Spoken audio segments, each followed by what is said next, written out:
Hello makers and welcome back to Spectiva Studios. It's really good to have you here. Now this week I want to approach a brand new idea on how to create something that is interesting, abstract, but also relatively simple with minimal materials. What am I talking about? Well, this week I've decided I'm going to work with some colored strips of paper that I have. Now, by colored strips, I've made these strips myself. This is watercolor paint that has been painted onto a piece of heavy-duty watercolor paper. And as you can see, I have a variety of them. And what I want to be able to do is create a bit of a spectrum, if you will, but in this case, it's really more of a palette of different colors that I can work with. And what I'm going to do is I'm going to take a paper punch. I have here a 1-inch paper punch. By the way, I'll put the listing for everything we're going to be using in this video in the description below, so you'll be able to have that.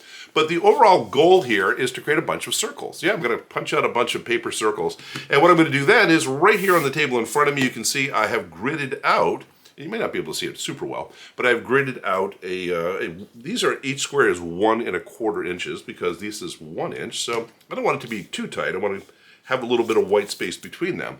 But the objective is once I have all these different pieces of my circle in place, I can then find a way to position them in my grid. So for example, this is an example of a 1-inch by 1-inch circled piece, and I'll be able to put that in my grid and put other things next to it and create a really interesting composite, if you will. Now, again, I don't really know what the outcome of this is going to be. In my mind's eye, when I was painting the colors, it was really to think about how I could create maybe a spectrum or some sort of a gradient that would kind of stroll down through here. And by the way, a lot of times when you're working on something like this, the materials themselves will talk to you. The colors and the shape of the materials you have will kind of say, you look better here. Why don't you put me here? So we're going to kind of play it by ear, see what happens here. But I have a fair number of bright colors in here. We're going to make this a piece that really pops. I know, it's surprising for me to make something that's super bright. So what I'm going to do is I'm going to start by grabbing my paper punch, which again, this is a 1-inch paper punch. And those of you who are familiar with how I do things, I like to take the plastic guard off the bottom when I'm working with my paper punches often, because that allows me to be able to see where I'm actually punching. So when I come in here and I say, all right, I'm going to punch down there, I see what colors I'm going to get. There's a little bit of white there. And now I can pop that out and I can see what this is going to look like when I put it on the grid. And so I can do the same thing, just continue down here and continue down here. And sometimes, you know, this can take a while depending on how much you're punching out. Now for my grid, I have 143 different spaces. Am I going to use them all? You know what? I don't need to. That's one of the nice things about something like this is I could create a weird staggered pattern of some sort if that's what I wanted to do. I am not beholden to making this into a blocky grid of any kind. Now, again, I have that option if I want to. But here we are. And by the way, sometimes, depending on how you've done things, you may actually have kind of second life on some other things. So on the other side, if I need more orange, I can come in here and kind of grab the paper where I didn't already cut it. Again, you want to make sure that the pieces are consistent. That one's got a little bit of a flat spot on it, so I'll probably avoid it. And again, I'm going to just make a pile to begin with of these different colored pieces, and then later on I'm going to do a little bit of reassembly, kind of like this, and figure out where they're going to look best. And I'll figure out what's going on. So I'm not gonna have to force you to watch me cut out a whole bunch more of these pieces. Let's fast forward to the fun stuff, and I'll be right back, and we'll show you what to do next. All right, welcome back. Now, I don't need to tell you, actually, a little bit of a workout on the thumbs here as you're punching a lot of stuff out, but we made progress. Yes, we made a lot of holes happen here, and as you can see, I have them assembled here in front of me. Now, I probably have more circles here than I'm going to need to fill in my grid, and again, I'm not exactly sure yet what that configuration is going to be. Here's my thoughts. I think I want to start off with something sort of bright up here in the upper left-hand corner. I'm going to kind of start, so we have some orange already in here, so we can kind of drop some of these orange pieces. And I'm thinking I'm just going to create some sort of a square here of orange, and how far over I bring it, I'm not quite sure. Now I'm also thinking that I have these yellow pieces, and it might be good to blend the yellow pieces in here. I'm going to actually just fill these in. And the thought is maybe we'll leave kind of every other square on the edges here open like this. We'll do something like that. And again, I have some orange there, I've got some red here. Let me get a little bit of, I'll start introducing yellow into the mix here. And we'll see how it goes. But again, what I'm really doing is I'm just taking these individual pieces and I'm trying to get a sense of, you know, what is going to work and what may look a little weird if we start to pull things together like that. Let me get some more orange up here. what is happening here. And again, please note, I'm not doing anything, you know, extra special here. I'm really just kind of saying what colors would look good against what other colors. And I'll just come down here. And again, I'm going to do kind of a red and yellow blend over here on this side. So I use these different colors up. Okay, we'll do one of those and then fill in the yellow. And by the way, purple and green look really good together. They're very complementary. So that's kind of nice to have as well. And I'm going to finish this up with some of these blues that I have. And we'll create something that looks like that. Get a little bit more in the blue, blue, and blue. All right, so there we go. There's an initial first pass. And again, let me pull this down so you can see it better.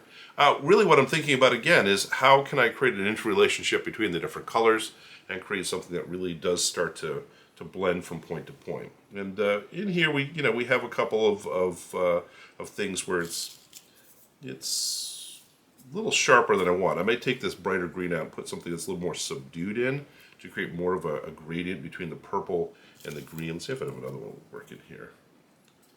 Put that in there like that. I think that's, yeah, it's going to pop it nicely. Again, there is no right answer. That is our mantra here at Mixed Media Masters. There is no right answer. What's really going to come down to for you is what works for you, what makes you happy, what looks good for you. So I'm going to spend a few minutes just kind of poking at this and sliding things around. But again, this is really the thought process that I put into creating something like this. It's not totally random. You know, it's not like abstract art, let's just throw things at the paper. There usually is a method behind it because you're trying to draw out the most interesting aesthetic principles, if you will. And that's what we're trying to do here. But again, what I want to point out, not a hard project at all, because all we're really doing is coming up with a color palette, punching circles out, and putting the circles in a grid. Next, I'm going to figure out what's going on, and then I'll get things glued down, and we'll talk about what the results look like. All right, welcome back. Now, I've been working diligently pasting things down. We have a few more to go. Simple enough process. We're taking each one of our discs here. I have a glue stick here, and just getting a little bit on the back of the glue stick, and then centering it best I can inside the grid square. That's really, you want to just make sure that it looks good. It looks good. And by the way, you know, once we get rid of the lines, you're not going to be able to tell very easily if something's off by a speck or not. So it's an opportunity to just get in here, and again, drop these pieces into where they need to go.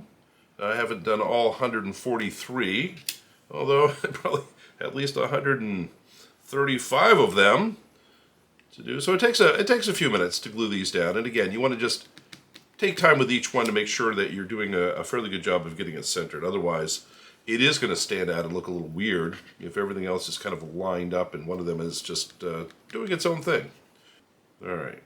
Now, if you've watched this channel for any period of time, you know that I'm big friends with a thing we call a brayer. And a brayer is traditionally used for transferring paints and inks from a flat stone to a printing press. It just basically allowed you to create a very thin layer and pass it on. But one of the things I love about using my brayer for, and I have different sizes, I have a bigger brayer if I need it, is that it's really a good tool for pressing down things that have been glued, especially small pieces like this, and getting it pressed firmly into the paper. So you want to do this within a few minutes after pasting it down, just so you make sure that you have everything has the best chance of being able to stick to that piece of paper for the long haul here. But there we are. So this is all pulled together. Now the next thing I need to do is go in and I'll get rid of my lines. I'm not going to do that today with you. You don't have to watch me erase. But again, we have talked about some great erasing tools, and sometimes you just use your Prismacolor white eraser and just go to town and get those lines out of there. But I will show you this is what we made. Look at that. It looks pretty darn good, don't you think? Anyway, really, really happy you were able to join me today. And again, I want to encourage you to give this a try. As you can see, not hard, but the end result is kind of cool. And once we get the lines out of here, even cooler. So, and that's what I have for you today. Thanks again for joining me. As always, it's such a pleasure to be able to work with you. And if you like what we did today, guess what? We do this every single week. We'd love to be able to join up with you.